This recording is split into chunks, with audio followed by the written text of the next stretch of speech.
If books could talk, today's dialogue, Harry Potter series. You were completely lied to about Harry Potter's story. The entire narrative was carefully crafted propaganda, designed to manipulate your emotions and beliefs from childhood. Hold up? Propaganda for what exactly? Who benefits from this fantasy? The wizarding world represents a hidden elite controlling everything, while muggles remain completely unaware and powerless. That's so wild. You're saying Hogwarts is actually training kids for secret societal control. Every house represents a different manipulation strategy.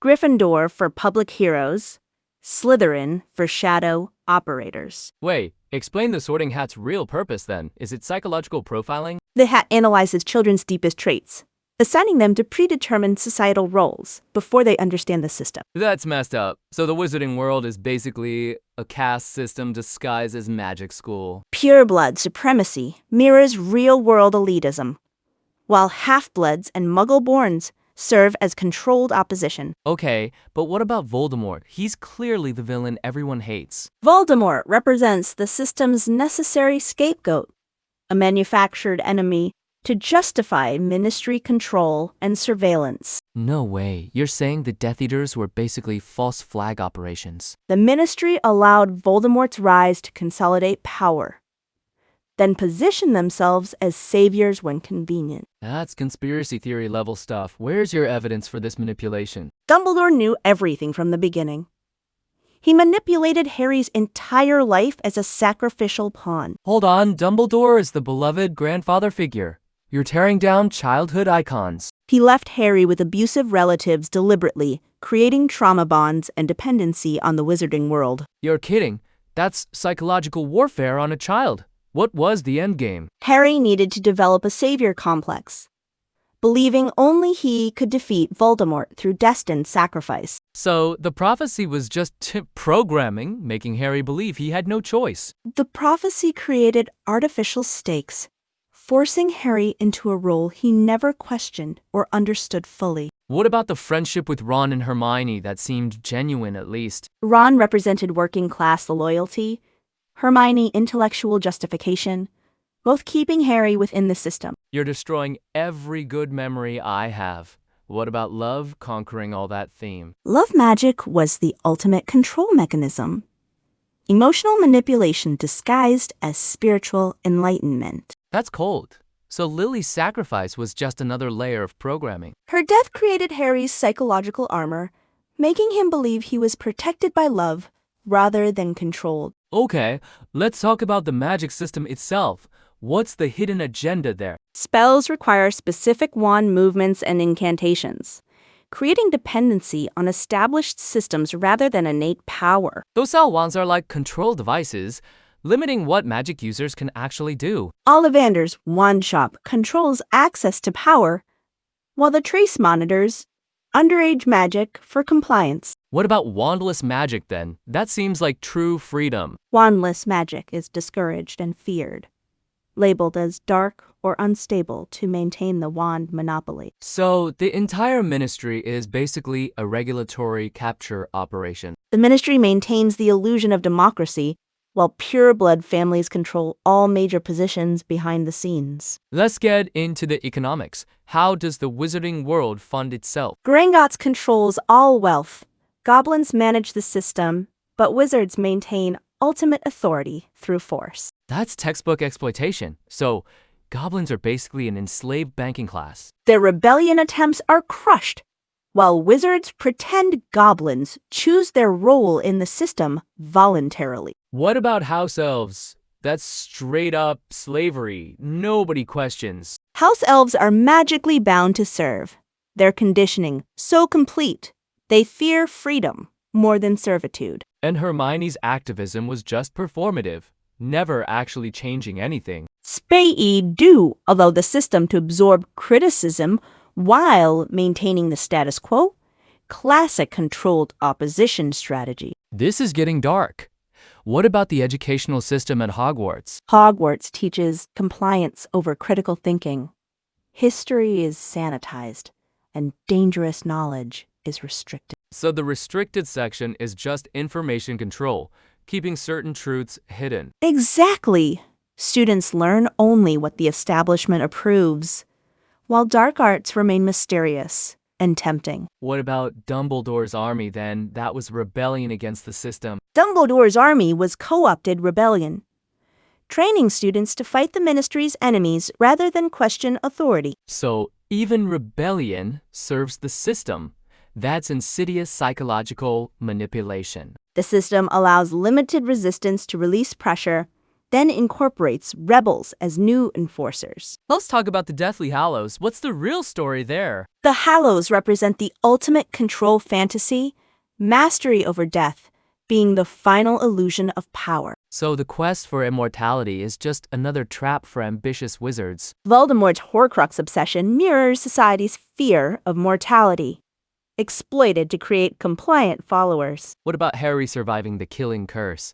That's the central miracle. His survival was calculated, creating the chosen one narrative to justify the coming war and restructuring. You're saying Harry's entire life was scripted from birth. No free will at all. Every major event was orchestrated, from the troll attack to Sirius's death, all serving the larger agenda. That's depressing. So what was the actual endgame of all this manipulation? Creating a new generation of wizards who believe they fought for freedom while accepting the same power structures. So the revolution changed nothing, just recycled the old system with new faces. Harry becomes an Auror, enforcing the very laws he supposedly rebelled against. The ultimate co-option. What about Snape's redemption arc? That seemed genuinely transformative. Snape's story teaches that abuse can be redeemed through service to the system, a dangerous message. So his love for Lily was just another manipulation tool for Dumbledore. Exactly. Snape's guilt was weaponized to keep him compliant, while his abuse of students was ignored. Let's talk about the Marauders. What's their real significance in this system? They represent the acceptable rebels, those who break minor rules but never question the fundamental structure. So even rule breaking serves to reinforce the system's boundaries. Precisely. The map and cloak create the illusion of freedom within strictly defined limits. What about the connection to the Muggle world? That seems like a weak point. The statute of secrecy maintains the power imbalance, while Muggle-borns are assimilated rather than reforming the system. Ose Trillius, 10 trash the bulbs bun hard wish the funner radian, middle you times at your palia. She becomes Minister of Magic. The ultimate symbol of rebellion, becoming establishment. This is getting too coherent. There must be some genuine resistance somewhere. The few who truly resist, like the Longbottoms, end up broken or eliminated by the system. What about love potions and memory charms?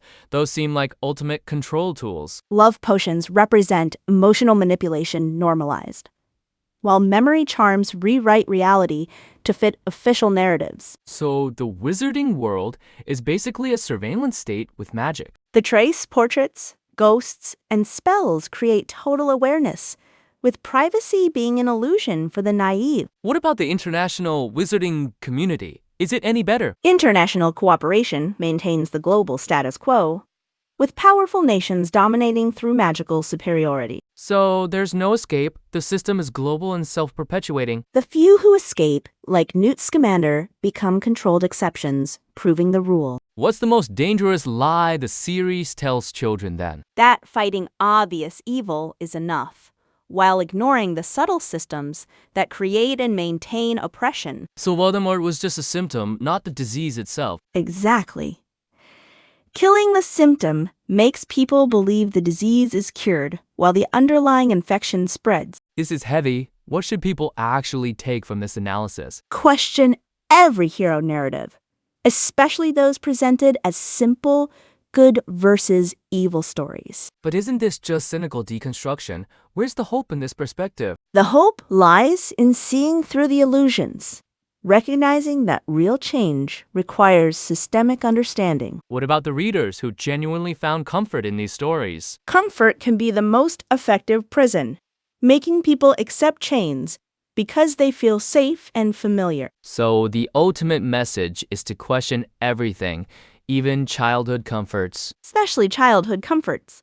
Those shape our deepest assumptions about power, justice, and reality itself. This changes how I see not just Harry Potter, but all popular narratives. That's the first step towards seeing the hidden structures shaping every story you've ever been told. Wait, you're saying love is the ultimate magic? Not just magic, it's the fundamental force, rewriting reality itself. But love failed to stop countless deaths in your world. It preserved what mattered most, the soul's integrity against darkness. Integrity sounds noble, yet your system rewards the privileged. Every hero starts from nothing, a cupboard under the stairs. But he inherits wealth, fame, and magical bloodline advantages. Those are tests, not gifts, to see if power corrupts or elevates. Hold on, the pureblood ideology mirrors real-world racism. Exactly.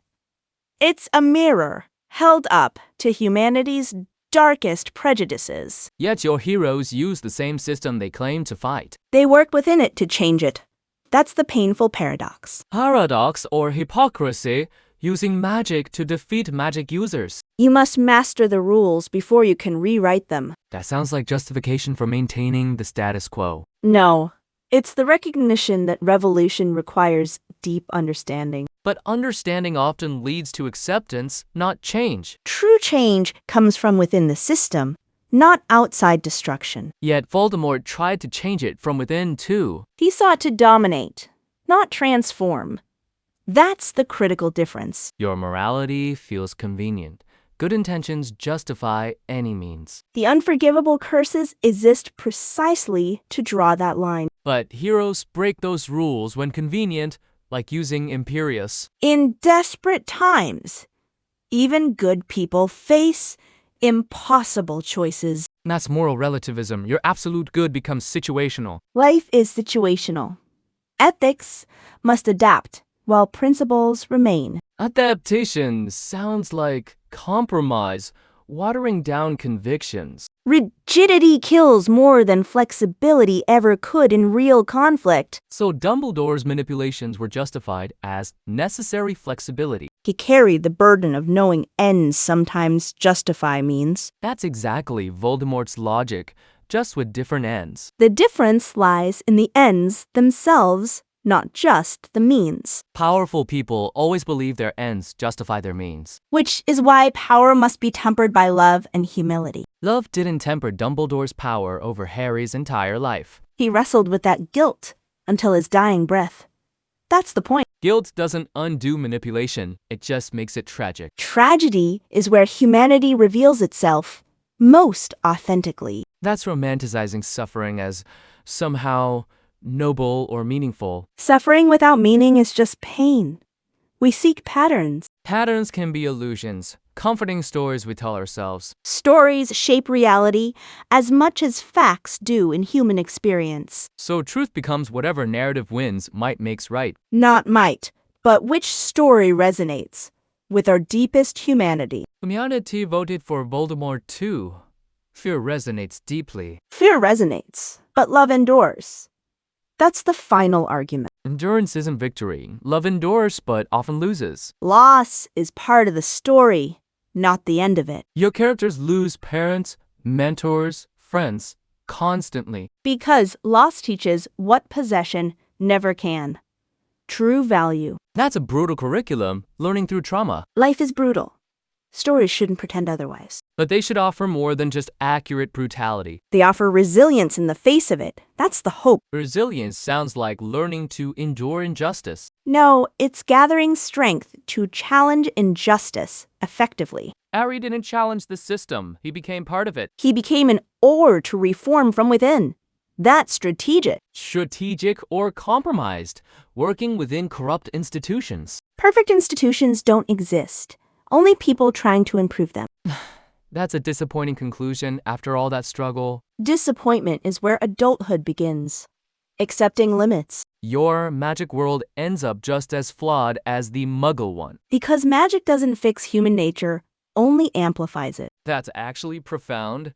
Magic is a magnifying glass. Exactly. It shows who we really are under pressure. So the wands and spells are just tools. The real magic is choice. Choice in the face of power.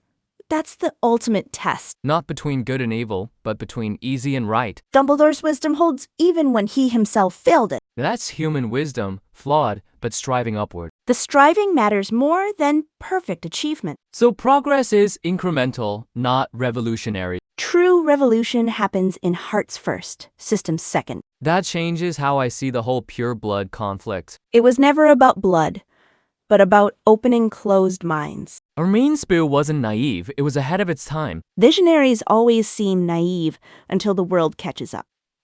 So the real magic is changing perspectives, not casting spells. Spells change circumstances, but only understanding changes people. That hits hard. We focus on external solutions. While the real battle is internal, against our own prejudices. The Death Eaters were just externalized internal darkness. Every villain represents a temptation we all must resist. So, reading this is practicing resistance against those temptations. Stories are training grounds for real moral decisions. That makes fiction more important than I realized. It's a safe space to confront what terrifies us most. Our own capacity for both cruelty and compassion. Exactly.